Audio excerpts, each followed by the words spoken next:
अस्सलाम वालेकुम दोस्तों। कोलकाता में होने वाले रेप मर्डर केस ने ना सिर्फ इंडिया बल्कि पूरी दुनिया को हिला के रख दिया। 8 अगस्त रात के 11 बजे आजिकल मेडिकल कॉलेज में एक पोस्ट ग्रेजुएट ट्रेनी अपनी ड्यूटी पर थी। उनकी शिफ्ट वहां पे 36 घंटे से भी ज्यादा की गुजर चुकी थी और ये उनके लिए एक नॉर्मल बात थी, क्योंकि नॉर्मली डॉक्टर्स को इतनी शिफ्ट करनी पड़ जाती है। दोस्तों, post graduate trainees basically doctors ही होते हैं जो कि मास्टर्स की डिग्री कर रहे होते हैं स्पेशलाइजेशन के लिए। ये ट्रेनी अपने मेडिकल राउंड्स खत्म करने के बाद रात के 2 बजे अपने कोलीग्स के साथ डिनर करने के लिए बैठी।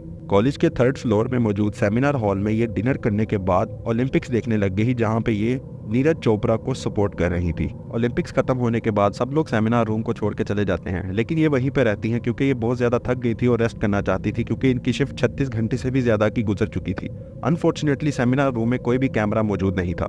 अगली सुबह यानी कि 9 अगस्त सुबह 7:30 बजे उसी सेमिनार हॉल से उनकी डेड बॉडी पाई जाती है, जो कि एक बहुत ही बुरी हालत में वहां पे मौजूद थी। इस वक्त मैं आपको एक्सप्लेन भी नहीं कर सकता कि उनकी बॉडी की हालत कितनी बुरी थी।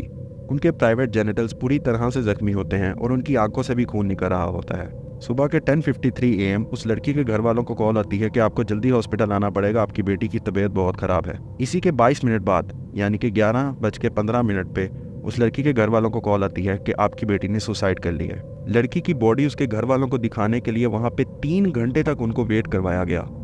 जब पेरेंट्स ने 3 घंटे बाद अपनी बेटी की डेड बॉडी को देखा तो वो पूरी तरह से टूट चुके थे।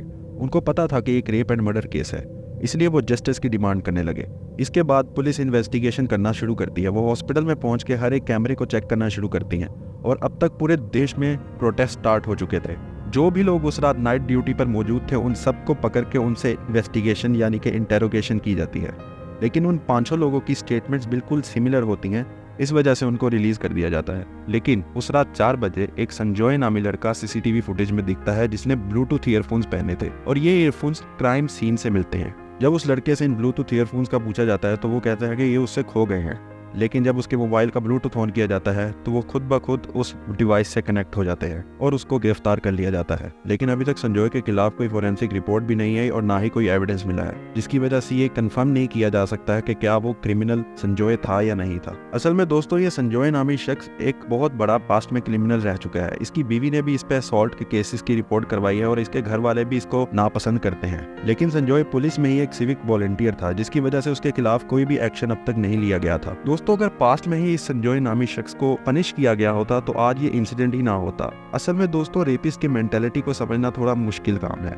एक रेपिस्ट एक औरत को एक ऑब्जेक्ट की तरह ट्रीट करता है। उसे लगता है ये औरत जो है ये सिर्फ हमारे काम के लिए पैदा की गई है और इसको मारो और उसके साथ जो मर्जी करो। और सबसे बुरी बात तो ये है दोस्तों कि रेपिस्ट इसके बारे में बिल्कुल बुरा फील नहीं करते। ये उनके लिए एक पावर का साइन होता है। वो बेसिकली विक्टिम को ब्लेम करते हैं उनकी ड्रेसिंग के ऊपर या फिर उनकी अपीयरेंस के ऊपर। आजकल हमारे मुआशरे में यही चल रहा है दोस्तों, विक्टिम ब्लेमिंग अपने पीक पर है। जो भी कोई केस या फिर जो भी कोई रेप केस होता है उसके पीछे सबसे बड़ा कारण विक्टिम ब्लेमिंग ही होता है। पाकिस्तान में भी अगर देखा जाए तो काफी ज्यादा रेप केसेस होते हैं, लेकिन रिपोर्ट बहुत कम होती है, क्योंकि लोग अपनी मुआशरे में इज्जत बचाना चाहते हैं और कोई नहीं चाहता कि लोग उनको ब्लेम करें। अगर आज ये विक्टिम ब्लेमिंग खत्म हो जाए तो पाकिस्तान में भी काफी ज्यादा रेप केस रिपोर्ट हों, जिसकी वजह से इनकी तादाद कम हो जाए। लेकिन संजय के पकड़े जाने के बाद भी लोग खुश नहीं है। उनका ये कहना है कि ये काम संजय ने अकेले नहीं किया, बल्कि उसके साथ और भी लोग थे और रियल कल्प्रिट को छुपाया जा रहा है पुलिस की तरफ से, क्योंकि जिस तरह से उनका रेप और मर्डर हुआ था वो एक इंसान के बस की बात नहीं है। रिपोर्ट के मुताबिक उनकी बॉडी पर मल्टीपल पेनिट्रेशंस की गई थी, जिससे ये प्रूफ हो जाता है कि एक इंसान इतना कुछ नहीं कर सकता।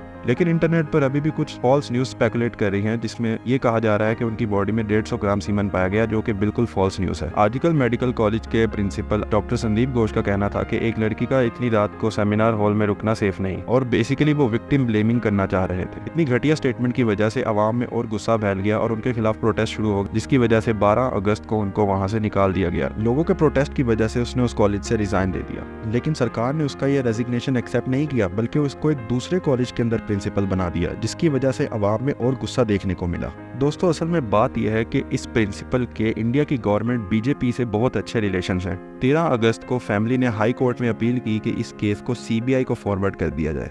उन्होंने कुछ आर्ग्यूमेंट्स पेश किए। सबसे पहला आर्ग्यूमेंट ये था कि फैमिली को ये क्यों कहा गया कि आपकी बेटी ने सुसाइड कर ली है। दूसरा आर्ग्यूमेंट ये था कि 3 घंटे बाद क्यों पेरेंट्स को बॉडी देखने को मिली। तीसरा आर्ग्यूमेंट ये था कि रेप केस होने के बावजूद भी पुलिस ने पहला केस अननेचुरल डेथ का क्यों फाइल किया। इन आर्ग्यूमेंट्स के बाद कोलकाता हाई कोर्ट ने इस केस को सीबीआई को इमीडिएटली फॉरवर्ड कर दिया। लेकिन प्रोटेस्ट अभी भी बहुत अच्छे से जारी थे। इन प्रोटेस्ट के दौरान एक मॉब कॉलेज के अंदर एंटर करता है और तोड़फोड़ शुरू कर देता है।